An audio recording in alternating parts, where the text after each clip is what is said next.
Hey, what's going on, guys?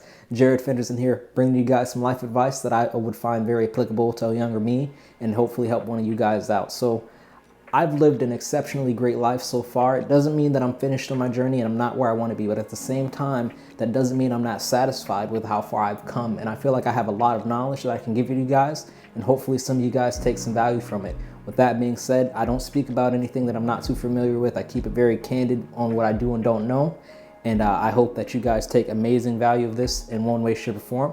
We're going to be going over 5 things, 5 major pillars is what I call them, that makes life very, very simple, but not necessarily easy. And we're going to break down all the financial side, the physical, mental, emotional, and spiritual side, mainly focusing on the financial, because these is getting way deep, but we'll get there. So the first thing we're going to talk about is the financial side of the house. We have 5 pillars. Financial is a big one. They're all equally important because if one is not doing good, the rest probably aren't doing too good as well.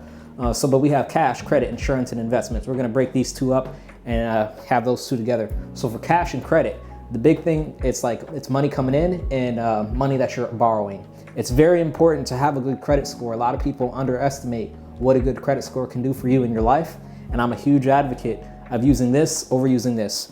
Now, you do need to make this and you do need to use this. The way that I describe it is that cash is like how you're bringing in your money. There's 3 types of ways to make money. You have, you can trade your time, you can trade your skill, you can trade your money. And for credit, just get credit cards, get something. We're gonna get way, way deep into that because I don't wanna just, you have to take this information and just be like, oh, get a credit card. No, there's a method behind the madness. So getting back into the financial side, the second part is the insurance and investments, all right? Insurance is like, you have car insurance, you have health insurance, you have life insurance. Do not sleep on the importance of insurances, especially life insurance. I did not know until I got into the life insurance industry myself how life insurance is one of the greatest slept on wealth building tools in our generation. And we're gonna get more into that as well. Investments is something that I'm not going to talk about too much here because honestly, the only thing that I've been invested in recently isn't in myself. I got a 401k for my job. I'm doing other things, but right now the biggest ROI that I can achieve right now is investing in myself. Because if I invest in me enough, I can make sure that this gets maxed out so that when I do put money here and other investments that go beyond me, I get a rate of return that's 10, however many percent, but I like having a large pool of money, get a small rate of return, then a small pool of money, get a large rate of return, but that's just me. So the other side of the house is the physical side, all right? Everybody knows that working out and eating healthy is the way to stay fit, be fit, have a great life. The thing about life is that oftentimes these lessons are very simple, but not easy. Oftentimes we try to complicate it because we'd rather have a complicated, easy to follow solution than a simply hard solution to follow. And I've heard it said that complexity is the enemy of execution. The more complex you make it, the more you feel like there's too many moving parts and you don't want to do it. But at the same time, it's also very difficult to change your habits, to eat right, to work out because, if it were easy, everybody would do it. But unfortunately, that's just not the way it works, And then we have drinking water and Soylent, My girlfriend, she drinks a crap ton of water. Like I'm telling you, like I can tell this woman's mood by how much water she's drinking. If she looks like she's dying, it's because she hasn't drinking enough water. All right, and one of the reasons why I do these videos as well is because I realize that I'm a different kind of person. I'm an interesting character, and I don't expect everybody, I would hate for you to watch my videos and just take my advice without doing your own research. But one of the things I do, because I'm kind of lazy when it comes to eating right, is that I have this thing called Soylent. This is a diet that I've been on for the last, I don't know how many years. I don't stop myself from eating food or doing, going out, doing whatever. But anytime I'm not feeling like I want to go out and do something, I just drink me a Soylent, and that's a meal replacement for that meal. And 5 years in, no side effects, no nothing crazy going on, and I feel pretty damn good. So now when it comes to the mental side, I'll say that this is where life gets most interesting, and this is where you slowly begin to start to piece everything together, if you will, because I believe that people have certain limits, physically, and that also imposes limits on them mentally. But here's the thing, I love reading and writing. All right, I'd say reading, hands down, has been the single biggest factor in the changes that I've seen in my life because there's so much knowledge that you can gather from getting down into a book that you just don't know until you know. So I highly encourage you to pick up a book every now and again.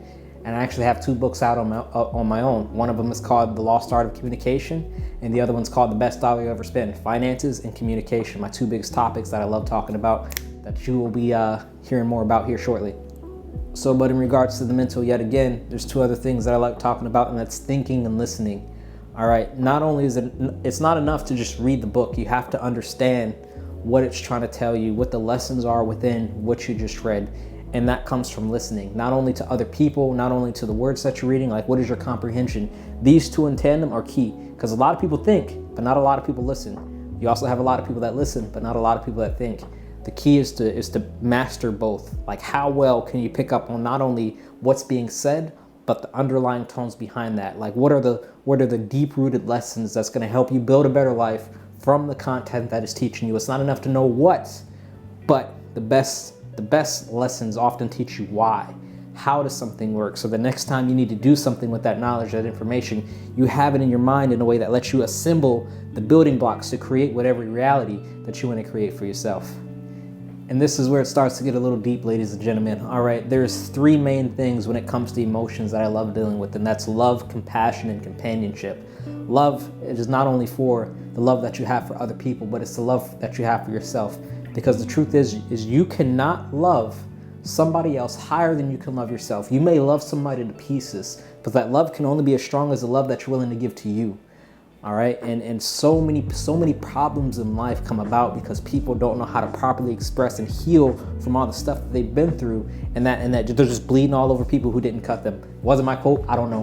Whoever said that, put your name in the description.